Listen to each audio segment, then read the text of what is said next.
Hello everyone, welcome back to the RedSeaPodcast. Welcome back to one of the early editions. Welcome back to a show that could have happened last night, but as we all saw, Olympiacos decided to surprise us in the best way last night as we announced the acquisition of Cory Joseph. But before we get into all that, I hope you are all doing amazing. Of course, I hope you all are enjoying a coffee, your lunch, or everything in between.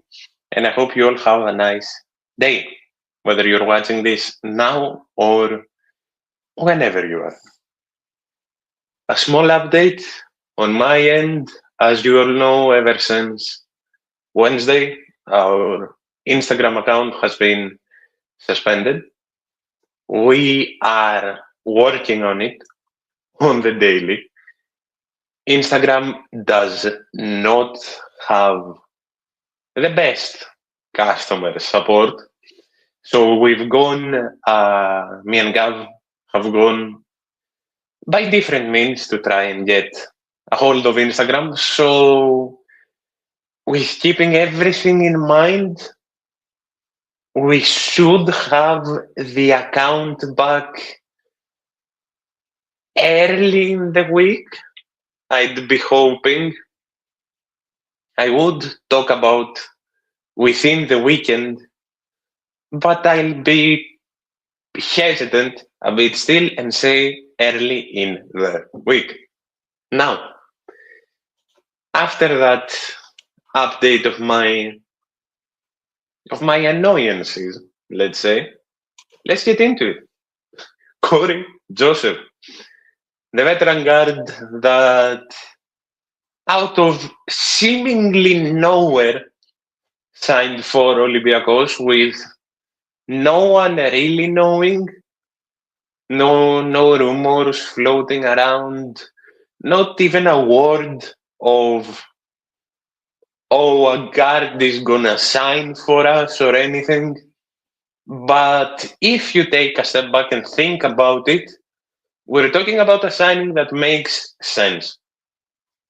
We're talking about, first of all, extra cover in a position where the team is very unlucky, to say the least. The team is very unlucky in that position. With Montemoris, of course, being out for a few more weeks, at least, with being one game in and one game out, having already been injured multiple times and still being out, question mark. I don't know if he'll be back for the game against Barcelona. I am not aware currently.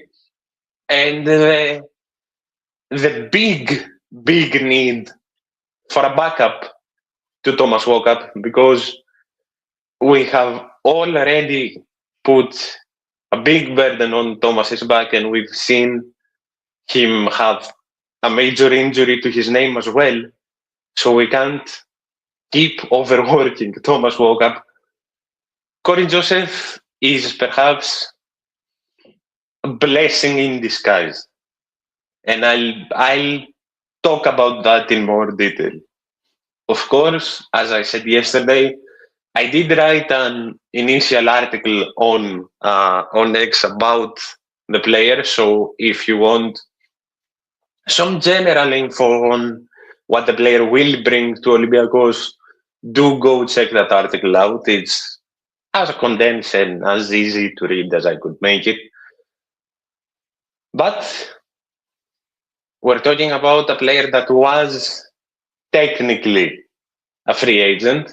We're talking about a player that was going to sign for Spanoulis and Monaco, but of course, due to the restrictions and due to the ban that Monaco has from bringing in players, that never happened. So Cory Joseph was just floating in the limbo of free agency. And with what the player brings to the team, I am gonna be quite positive in saying this. I think we're talking about a perfect depth piece.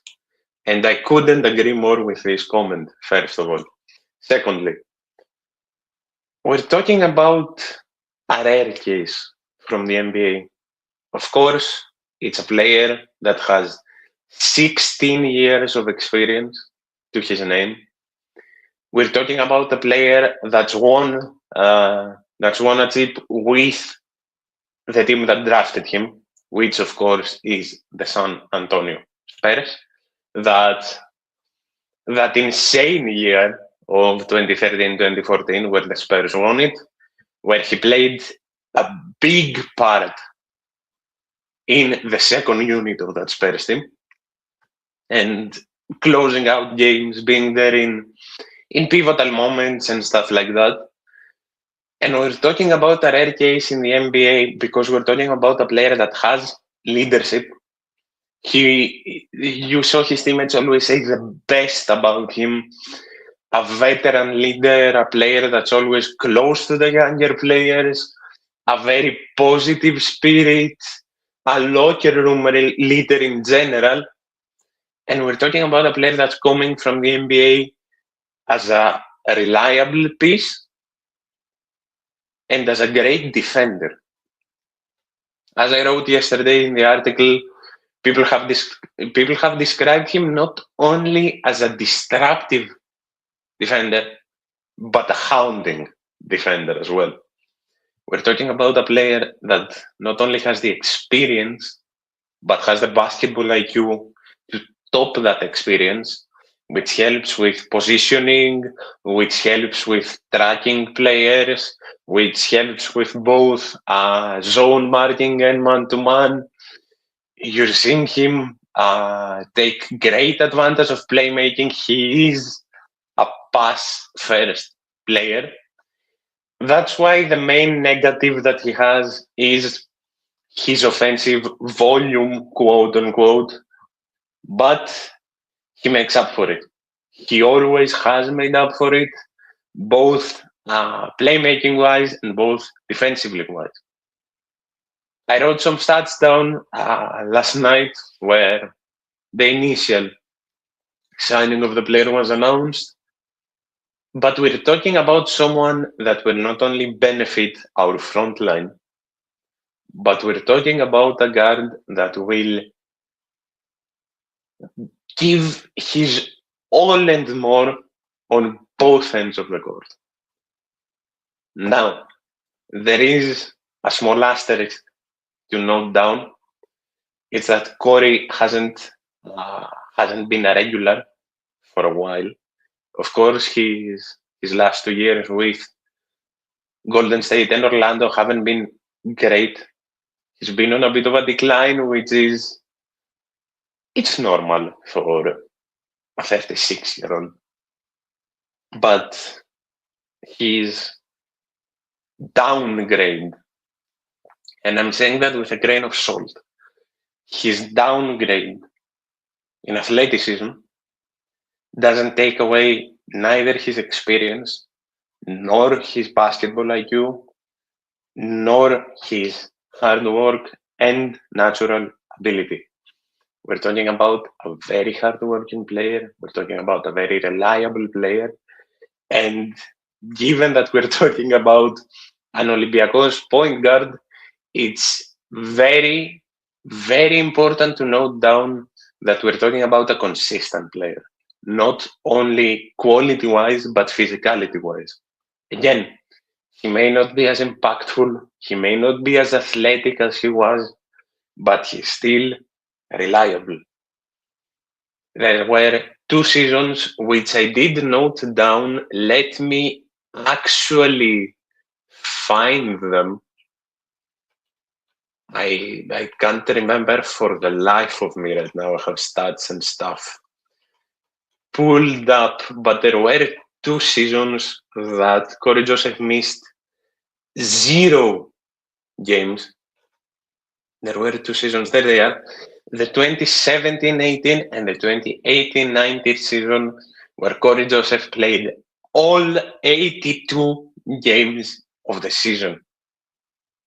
Talk about reliability, right? And he never really missed that many games. Of course, his rookie year, he just played 29, then he played 28. But after, on the championship season, he played 68 games. Then we go on to 79, 80, 80. Then the double 82. Then we have 72, 63. Then on the 2021 season, he got traded. He got traded mid-season, where he played 44 for Sacramento and 19 for Detroit. Then 21-22, he played 65, then 62. Then on Golden State, which, in my opinion, it's not that he was bad. Yeah, he was declining, but he never really fit Golden State. He played just 26, and then he played 50 games in Orlando last season. I'm not worried about physicality. I'm not worried about reliability. And I'm not even worried about him fitting in Olympiacos. Because his characteristics as well, everything we've spoken about, everything we've said, everything we wrote down last night, shows that he's a perfect piece to come off the bench. Because he not only complements Thomas, but he backs him up as well. And then you have Monte Morris right next to him. You have, again, I'm saying this a bit more hesitantly, but you have two guards that can start, and then you have Cory Joseph behind them to back them both up with his own positives perfectly for each one of them. You didn't need a scorer. You have scorers. You have a Van on his day. You have Sasha that's on absolute beast mode right now. You have Alec. You have even Pap lately. You have people to score. You have your front line, which is insane. You needed someone to feed that front line. And now you have another person to do so. And some of the happiest people that will be partying all day and night long, that we have Thomas Walkup, Monte Morris, and Cory Joseph as our guards, are Nico Milutinov, Tyreek Jones, and Donta freaking Hall. It's a very, very exciting transfer, in my opinion, and perhaps I'm overreacting a bit, okay? But I think, knock on goddamn wood, when Monte comes back, which I'm sure he'll work his absolute hardest to come back even better. When Monte comes back, I feel like we're not exposed in any position right now. Because you have the three you do with Frank Ntilikina. You have your shooting guards that are on incredible form. You have your small forwards that complement each other perfectly. You have your stars at the four. And then you have your beast of a front line. We are in a very, very nice position, roster-wise. And God help everyone stays healthy. It's going to be a very exciting run to the playoffs. It's going to be a very exciting run to the playoffs. And I can't freaking wait. Now, as we spend about 15 minutes talking about Cory Joseph, let's get into this, shall we? Of course, Olympiacos had a wonderful double week that ended with the signing of Cory Joseph, beating Maccabi at home, and finally beating Efes away. 2 wins that both were a must win, but especially getting the result at Efes, you kind of make up for some of the games you lost at home earlier in the season when the team was still in a bit of a chaotic situation. And as you move forward, these results will prove, maybe even I'll go to the extent to say that they'll prove to be season making. And I'll explain. Of course, some results that came in were because of injury. Of course, some results that came in were because of God knows what. Chaos, stuff still needing to take the rhythm a bit. But we did our best to figure it all out. We did all we could to actually go on and realize the success that this team can have, the opportunity that is standing right in front of us this year. Because believe me, the opportunity that's right there in our face this year hasn't gone unnoticed by anybody, as it shouldn't. And that's fans, that's players, that's Coach B, and that's the owners. With respect to both Coach B and the owners, of course, that's a whole different story to that.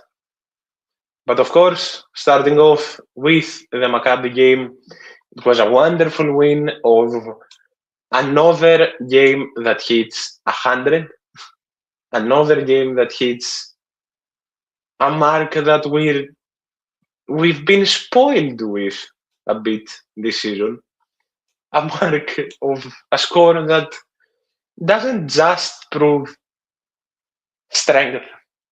It proves quality and hard work and concentration as well.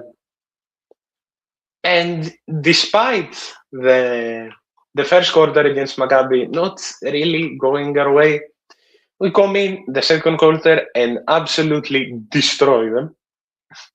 We demolish Maccabi in the second quarter, and then we see the game out. There was a bit of misconcentration. There was a bit of a blackout in the second half, but I'm not really gonna focus on that because we ended the game in the second quarter, even though I would ideally prefer that stuff didn't really happen because it is gonna bite us in the ass at some point. It is eventually gonna ruin us. But I'm sure the team will eventually figure that out as well. And it was a similar story, even though not as confident against Efes. As the first half went fully our way, we played an incredible first half, especially that second quarter where we kept it steady. We started incredibly in the first, kept it steady in the second, then had a mini blackout again in the third quarter, and then we killed it off in the fourth. It's a problem that's been there.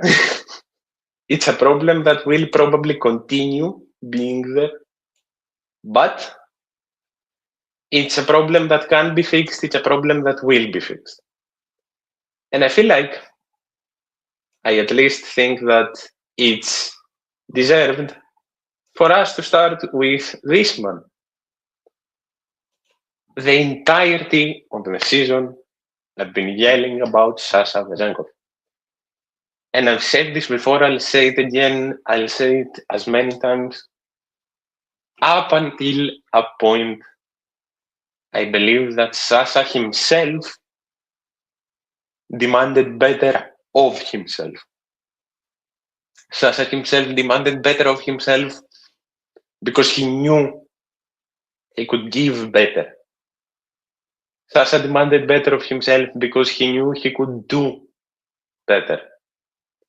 And that's why, for example, when I was asked who I think is the most clutch player of the season, the most important player of the season, I didn't say Sasha back then. And again, got a lot of disagreements for that, but I feel like Sasha himself went and proved me right. Because after what game? Villeurbanne and moving, you saw something just snap in Sasha Vazenko. And you saw the old Sasha coming back in a way. You saw the Sasha that we know can step forward, can kill teams on his own, come back in a way. And that Sasha hasn't left even for a minute. That Sasha hasn't left even for a minute. And this Sasha, not only the hard-working Sasha, because Sasha had a good season the entire year, but it wasn't that step up that he can give. This Sasha is non-comparable to anyone in Europe, both quality and hard work wise. You're seeing a Sasha that's unguardable. You're seeing a Sasha that scores 9.3 points per dribble in his games, which is still a mind-blowing stat for me. And you're seeing a Sasha that put up 28, 6 and 1 against Maccabi, and then went up against Efes and put 19, 5 and 1. And 19, 5 and 1 for this Sasha is a down day. You're seeing the Sasha again, it's something I joked about the entirety of last season. You're seeing the Sasha that puts up 20 on his bad days again. And that's the Sasha that not only the team deserves and needs, that's who Sasha deserves to be, and that's how Sasha deserves to play like, because he does put in the work. And it needed to be shown. And it is being shown. And this Sasha is going to bring us to levels that I don't think we even can fathom yet. And I'm very excited. I'm very excited for a lot of things in regards to the basketball team as time goes forward.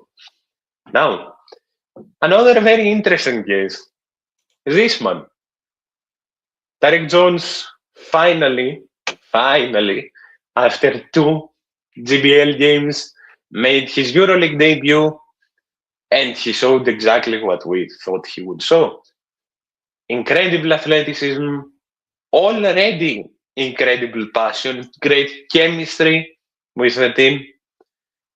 And I don't really remember who left the comment, but it's a word to describe Derek Jones that I hadn't really thought about, and that word is energizer.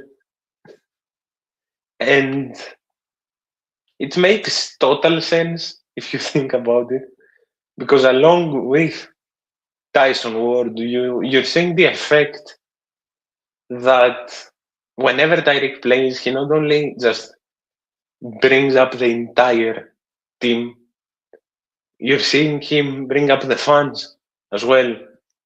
He's athletic, he's explosive, he's effective. And as time goes on, he'll be even better because he'll glow with the team more. And as to the comment that the Partizan owner made,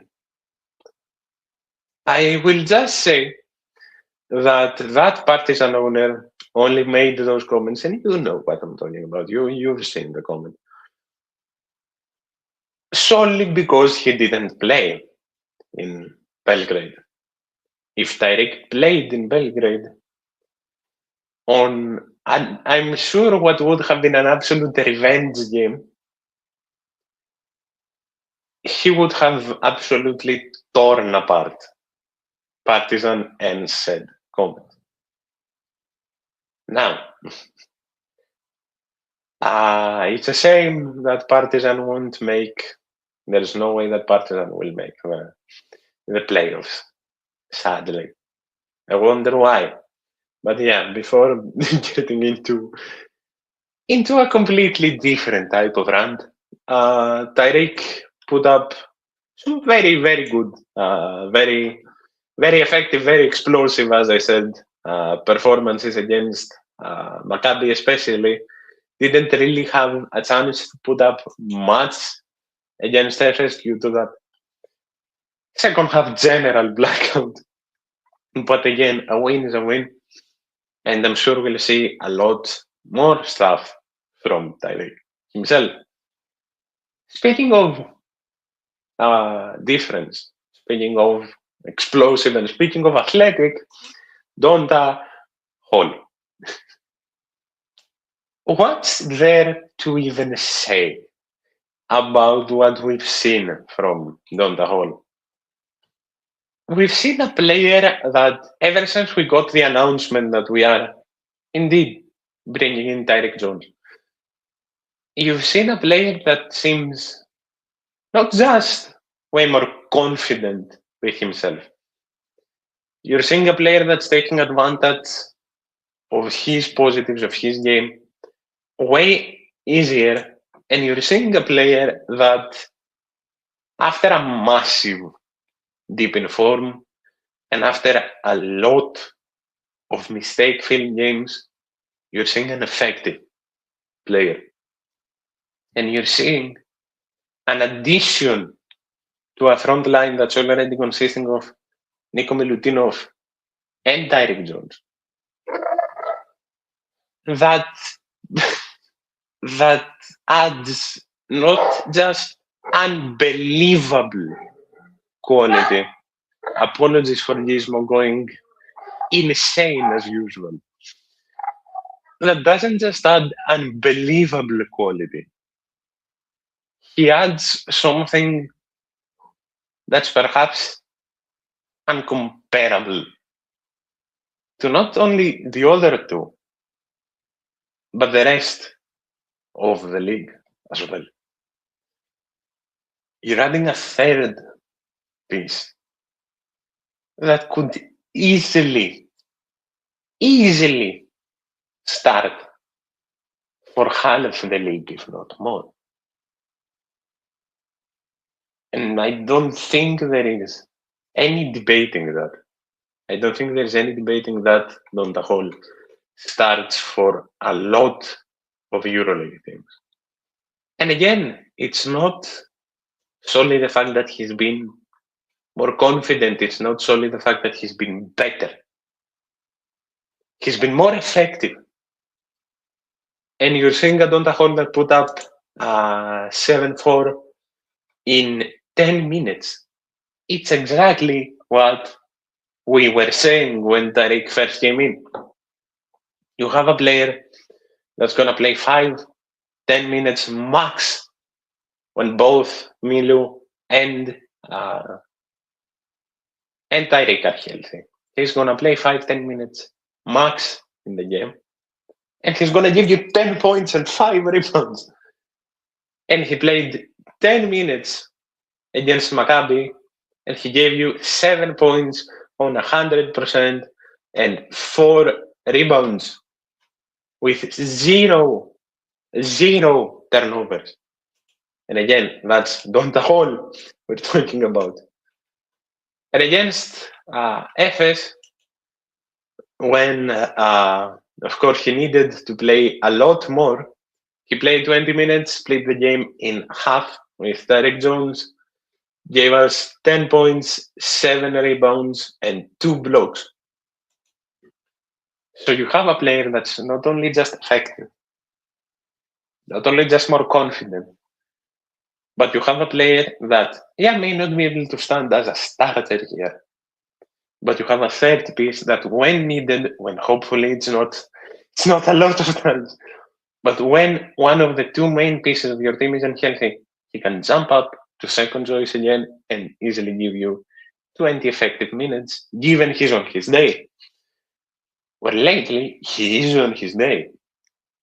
But having a third piece, when everyone's healthy, that can come in 10 minutes and score 10 points and give you 5 rebounds and with no turnovers, a block to his name, and bring that explosive energy to the team, is honestly a blessing.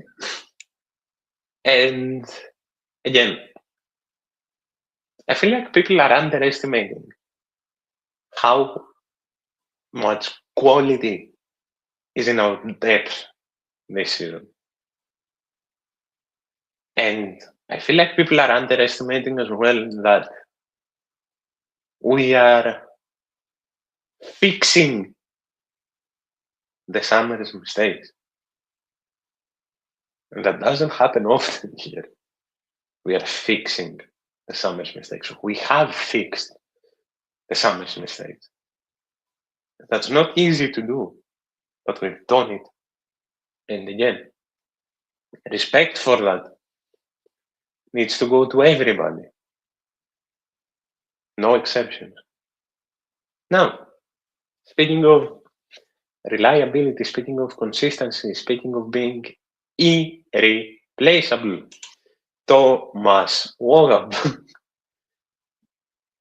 We saw a stat come out earlier in the week that the positive effect Thomas Wogab has when he's on the court is plus 16.1, which is superhuman. Thomas Wogab for me has been our most consistent player this season, and I've said this before. Thomas Wogab is the player that affects the team most positively, consistently. And while people were worried to absolute death about this season and Thomas, he came in, proved everyone wrong, and is having perhaps, again, knock on wood, the most consistent season he's had with us. Ever since he came in those years ago, he's given nothing but the best to the team, and he's aging like fine goddamn wine on that court. And when he knows he has the backup that he has, as with everyone, he gives his better self. And we're seeing that from Thomas Wogab. Of course, against Maccabi, he came in and did unspeakable things against Maccabi. Let me actually pull up his general stats. Played 29, of course, put up 10 points on 80%. He had 1 rebound, he dished out 5 assists, which is honestly not a lot for him, and played a vital part. And then you go to the FS game. Let me actually find his stats once again. Then you go to the FS game and you talk about all around effectiveness. On the FS game, for me, he was the MVP. He was the main reason that we held on to that damn result. Stat-wise, he played 33 minutes, put up 6. He had 4 rebounds, he dished out 9 assists, and he had the steal to his name, all that with 1 turnover. There's not much more to say about Thomas. He's irreplaceable, and given that we have brought in his ideal backups, God help they stay healthy because it's Olympiacos point guard. I feel like we'll see even better from Thomas Wogab now that he can actually get some rest in the league at least, I feel like we'll see even better. Now, going on to talk about passion, these two, Evan Fournier and Tyson Ward. Evan Fournier, that's heard a lot of stuff this season. Evan Fournier, that's had a roller coaster of a season. Showed up this double week, showed up with passion, with fire. Didn't really put up his numbers. It's the same thing I was talking about in regards to Vezenkov. I'm sure Evan is demanding more from himself, but he did put up against Maccabi. He did put up 12 in 24 with 1 rebound and 9 assists, being a floor general against Maccabi, and against Efes, he put up a very solid 11, 3, and 2 in 26 minutes, along with just 2 turnovers. Evan, I'm sure, will work hard to fix everything that he feels like he needs to fix this season. And I'm sure Evan will show up as Evan Fournier and even better than the good performances that he's putting in now. Don't get me wrong, when it's the most important, because we are not just talking about a big game player, we're talking about a big moment player. Now, the glue that holds this goddamn team together, Tyson Ward. We have said a lot of things about Tyson. We have said a lot of things about the impact he has on the team, and I'm standing by them easily. And I will say once again that the impact he has reminds me a lot of the impact Pap has to this team. And of course, he had a solid double week as well, with 8-3-1 against Maccabi, and with a very solid 9-4-2 against Efes. But again, it's a player that doesn't really stand on stats. It's a player that has a very, very different effect to the team, and that shows every moment he's on the court. Now, we're getting closer and closer to the playoffs. We're getting closer and closer to the end of the regular, and we're standing at a very comfortable 5th position. Of course, we're standing 5th with a game less. Of course, the home game against Fenerbahce, we're standing with a 15-8 record. And above us is Barcelona and Real, the two Spanish giants that are standing on a 16-8. Then second is Fenerbahce with a 16-7 record, with a game less, the game with us. And first is a victim of one of the biggest upsets, lately at least this season, Hapoel. Of course, if you all were like me and didn't actually realize until someone told you, Hapoel lost to Partizan in overtime last night. Never realized that Partizan pulled off a comeback, but they lost. And that's insane. But going back to us, 15-8 with a possibility to jump up, we're holding very steady. But the league's close. The league is very close. And without wanting to get ahead of myself, because I'm really trying not to, I feel like we'll see a lot of positive things. Of course, the next 3 games coming up, it's Barcelona at home, a revitalized Barcelona, Then we have Dubai away. Then we have Bologna at home. And then it's Zvezda. Then it's Zvezda. And then you have a lot of games with, of course, noted down just a day after my birthday on the 6th of March. We play Pana. It's still very early to say anything really, but the team can hold a very steady road until the end. And it's looking very positive towards the home court advantage as well. That's about it from me, though. Thank you all for joining up for this early one. I hope you all enjoyed.